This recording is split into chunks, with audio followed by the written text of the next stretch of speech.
You guys want to know the secret to playing bebop jazz guitar? I'll tell you in one word, chromaticism.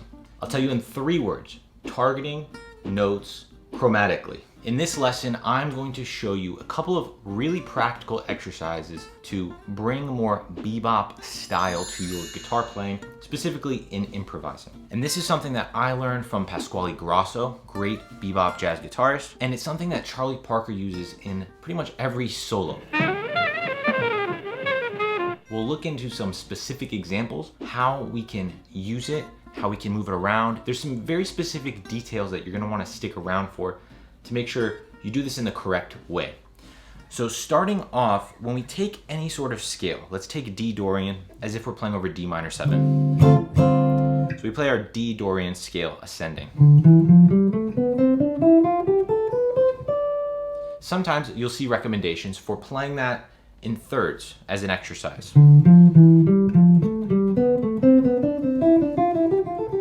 So on and so forth. Now, I've talked in another lesson about what I think you should do for some of these exercises to upgrade them from what's normally recommended. And you can check that out in the link below. However, what I want to go into today is this concept in more depth. And so what I recommend for this kind of exercise of thirds is chromatically adding in a note to lead into that first third. And that's what Pasquale Grasso had showed me in this masterclass.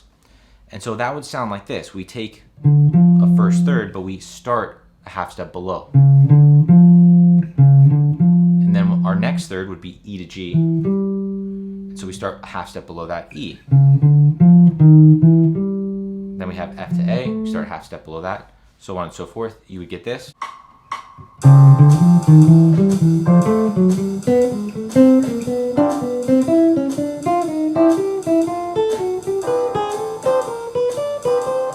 Now, you wouldn't play this whole thing in a sequence when soloing, but little bits and pieces of it would sound really good, right? You might have, right? You can go into other vocabulary. The thing is, this works differently when we're descending. So if we take our D Dorian again, we might have that scale descending, and then we might see again recommendations of playing it descending in thirds.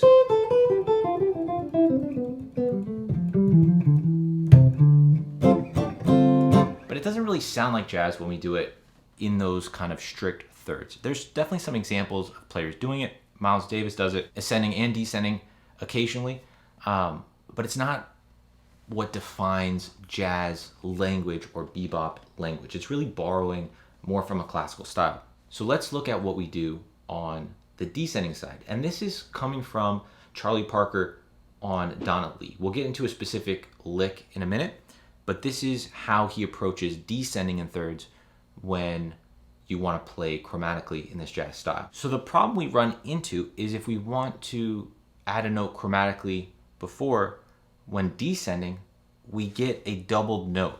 So we would get something like this, B to G, but we do it chromatically. So we ended on E, but now we need to go to F, and it's still E. So we would get like a doubled note. It doesn't really sound good, right? So what we can do instead is approach it further down. So we could have more chromaticism leading into each of those final notes. And so the full pattern on the descending side would sound like this.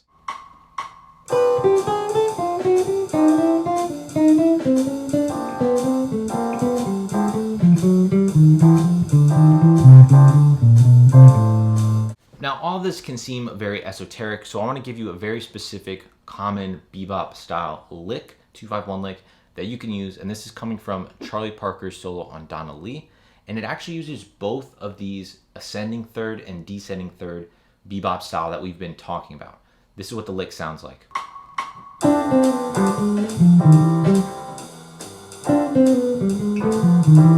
So very simple lick. We're on a 2-5 to C, descending down C Dorian, but here when we do our descending third, we have B and G, then we chromatically approach the next third, right?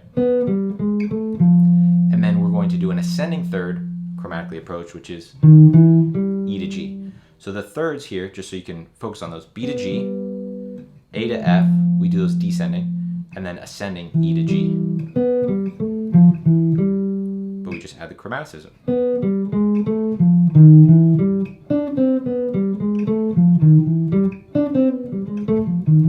One thing I always recommend when you find a lick like this, especially with a new concept that you're trying to work out, is to move the lick around. And I'll show you how to do that right now. Is we have a great idea from Charlie Parker, and it starts on a chord tone of D minor, D, the root. So what we can do is try to keep the same shape, the same relationship between the notes, but move our starting point to a different chord tone for D minor, and then see what variations we get. Sometimes it works, sometimes it doesn't. Sometimes you might need to make other alterations to the line, but it really makes sure you can hear the shape of that line and start to make it your own. Because maybe you find something that you actually like better than the original lick you were trying out. So let me play through this as if I was starting on the third, F. Same shape, but we'll see a slightly different pattern. So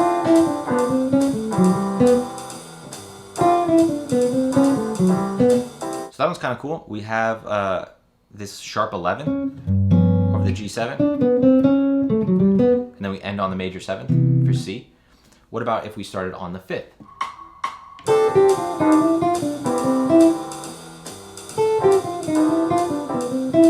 So for this one, if we're strictly keeping the shape, it's okay. Something about the approach to F sounds weird to me, so going back to that, I probably would prefer going back up to G. But then the rest of it sounds good to my ear. So even that ending is a nice thing to work on. And then lastly, what if we started on the 7th?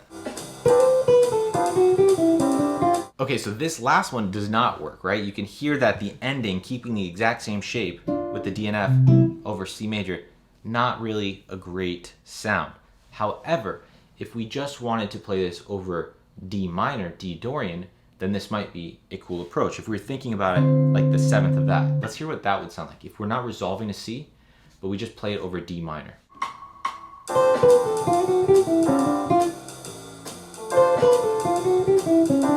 Okay, so it works better if it's just strictly D minor. Now I'll play an example of a bunch of these different ideas. The ascending thirds, descending thirds, the Charlie Parker lick, combined with other standard jazz vocabulary, so arpeggios, etc. And show you how you can start to work this into your playing. And you can get the PDF for this for free in the link in the description as my gift to you. We're so close to 40,000 subscribers, so if you're not subscribed and you enjoy my channel, please just hit the subscribe button real quick. It'll help us get to 40K. And I have a bunch of announcements for Chase's Guitar Academy. Again, you can check links in the description. Those will be announced very soon if they're not announced already. And some great offers for that if you sign up for an annual plan. So let's play this solo study. Again, you can get this link in the description for free.